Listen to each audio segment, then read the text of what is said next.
E aí pessoal, tudo bom? Professor Ricardo, hoje trazendo 3 questões do ITA sobre equilíbrio químico.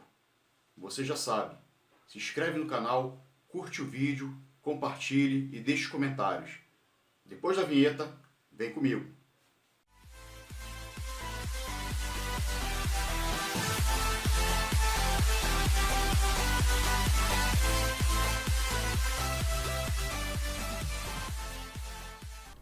Então, gente, essa questão aqui, questão 58, diz que a amônia é uma das principais matérias-primas da indústria de fertilizantes.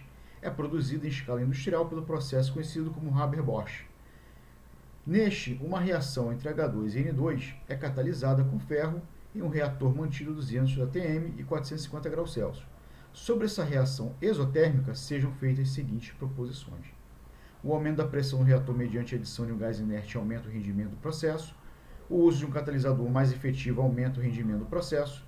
Uma vez atingido o equilíbrio, não ocorrem mais colisões efetivas entre moléculas de H2 e N2. E considerando que ainda existe a superação da energia de ativação, a redução da temperatura no reator diminui a velocidade da reação, mas favorece a formação de amônia. Ele quer saber as opções corretas aí. Bom, então, primeiramente, essa questão trabalha sobre equilíbrio químico, em particular, princípios de Le Chatelier. Então, vamos montar a reação aí. Então, nós temos o H2 mais N2 em equilíbrio, formando amônia, né, que seria o NH3. Agora a gente faz o balanceamento, considerando todo mundo gás, né? São todos gasosos, tá? A gente trabalhando com substâncias gasosas aí, isso é importante. Então aqui um C2 e aqui 3 de H2, tá? Bom, então dentro disso aqui vamos fazer as considerações. Diz que primeiro o aumento da pressão no reator, mediante adição de um gás inerte, aumenta o rendimento do processo. Só para lembrar aí, questão do equilíbrio químico em função da pressão. O que nós temos? Quando nós temos o aumento da pressão, ele vai deslocar para o lado de menor volume. O que seriam esses volumes aqui? Seria o número de mols dos gases presentes nos reagentes e dos produtos. Então aqui nós temos 4 volumes nos reagentes e 2 volumes nos produtos. Bom, então o aumento da pressão vai deslocar para o lado de menor volume. Ele diz aqui o aumento da pressão no reator.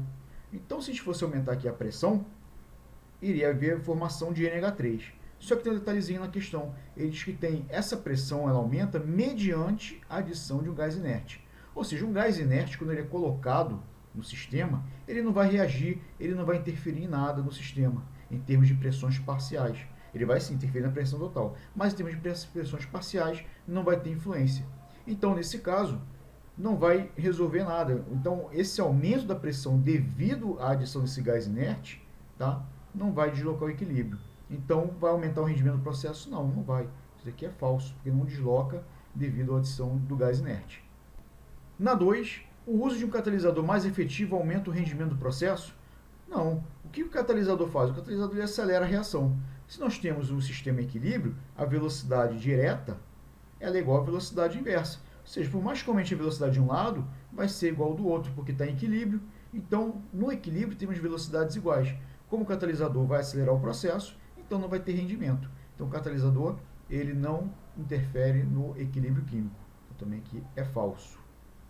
Na 3, uma vez atingido o equilíbrio, não ocorrem mais colisões efetivas entre moléculas de H2 e N2. Poxa, isso aqui é super falso. O que acontece? No equilíbrio, as concentrações são constantes. Isso daí não vai ser alterado. Mas as reações, né, as colisões continuam acontecendo, só que em quantidades fixas, tá? Ou seja, em concentrações constantes aí. Então, isso aqui é falso. Então, continua ocorrendo as reações, porém, sem alterar as concentrações aí. No 4, considerando que ainda existe a superação da energia de ativação, a redução da temperatura no reator diminui a velocidade da reação, mas favorece a formação de amônia. Bom, ele fala aqui que a reação é exotérmica. Então, essa reação que tem um delta H menor que zero. Bom, se é uma reação exotérmica, ela é reação exotérmica no sentido direto. Então, o que acontece nos processos exotérmicos e endotérmicos? Quando a gente aumenta a temperatura, ele favorece o sentido endotérmico. Então, aumentou a temperatura, favorece o sentido endotérmico. E se diminuir a temperatura, favorece o sentido exotérmico.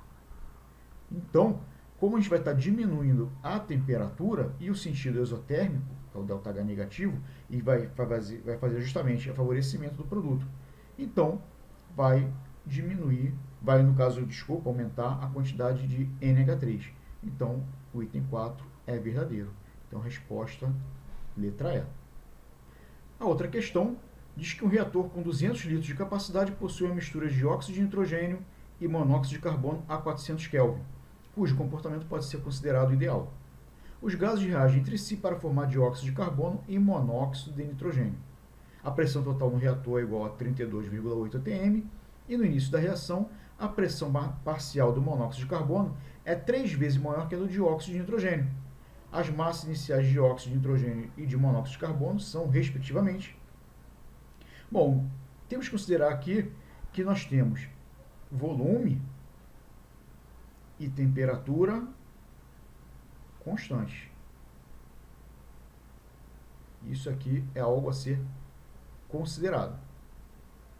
Outra consideração que ele fala que no início da reação, a pressão parcial do monóxido de carbono é 3 vezes maior que a do dióxido de nitrogênio. Então ele está trabalhando no início, mas ele quer após um tempo. Então a gente vai ter que usar a tabelinha que envolve questão do equilíbrio químico. Então, essa tabela aqui. Então nós temos o dióxido de nitrogênio reagindo com o monóxido de carbono em equilíbrio com NO mais CO2. Claro que em nenhum momento que ele fala que tem um equilíbrio, tal, mas a gente vai trabalhar em função dessa tabela com equilíbrio. Bom, vamos preencher aqui essa tabela. A gente não tem quantidade, a gente não sabe os valores de nenhuma das substâncias. Então, vou chamar o dióxido de nitrogênio de X, o monóxido de carbono, ele fala que é 3 vezes maior. Então, aqui vai ser 3x. Então, no início da reação, nós não temos nem monóxido de nitrogênio, nem dióxido de carbono. Então, ele fala o seguinte também, que os gases vão reagir entre si. Então, a gente tem que seguir a proporção. Né? Nós temos 1 para 3. No caso aqui, 1 de x e 3x. Então, se a gente reage esse x aqui, a gente vai ter que reagir também x para o CO. Isso por quê? Porque a proporção da reação é de 1 para 1. Porém, as quantidades é de 1 em 3. Então, se a gente reage x de dióxido de nitrogênio, vai reagir x de monóxido de carbono. E vai produzir x de dióxido de nitrogênio e x de dióxido de carbono. Então, x menos x vai dar 0. 3x menos x dá 2x. E aqui é produto, vai chegar ao resultado 0 mais x e 0 mais x. Bom, isso aqui são os valores que nós temos e que vai interessar para a gente aqui para resolver o problema. Como nós estamos trabalhando com gases, esse x está representando o número de mols, está representando uma concentração. Então, PV igual a nRT. A pressão é de 32,8, que ele fala no problema. O volume é de 200. O número de mols nós não temos. R, nesse caso, vai ser 0,082. Por que esse valor? Porque a pressão está em atmosfera e o volume está em litro. Então, R vai ser 0,082. Isso é importante na hora da prova, porque tem aquela tabela com vários valores da constante de R, então a gente tem que saber qual vai aplicar de acordo com cada problema. E a temperatura vale 400. Então, aqui agora, desenvolvendo o cálculo, esse valor de N vai ser igual a 200 mol. Então, 200 mol é o valor que nós temos dessa mistura gasosa, dessa quantidade de gases aí. Porém, na estequiometria, nós tínhamos quanto? Tinha sobrado quanto, na verdade, né? Tínhamos 2x mais x mais x. Isso aqui vai ser igual a 200. Fazendo aqui esses cálculos, o valor de x vai ser igual a 50 mol. Bom, 50 mol, então, a partir disso, nós temos os valores para cada uma das substâncias. Porém, ele quer somente para o NO2 e para o monóxido de carbono. Bom, para o NO2, Vamos calcular a massa dele. Vai ser 46 gramas por mol.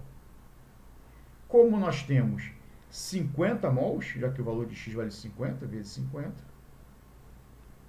isso vai ser igual a 2.300 gramas. Isso equivale a 2,3 quilogramas. E no caso do CO, a massa dele vai ser 28 gramas por mol. Porém, nós temos 50 mol. Só que, na verdade, o CO era 3 vezes x. Então, vai ser vezes 150. Fazendo aqui esses cálculos, vai dar 4.200 gramas.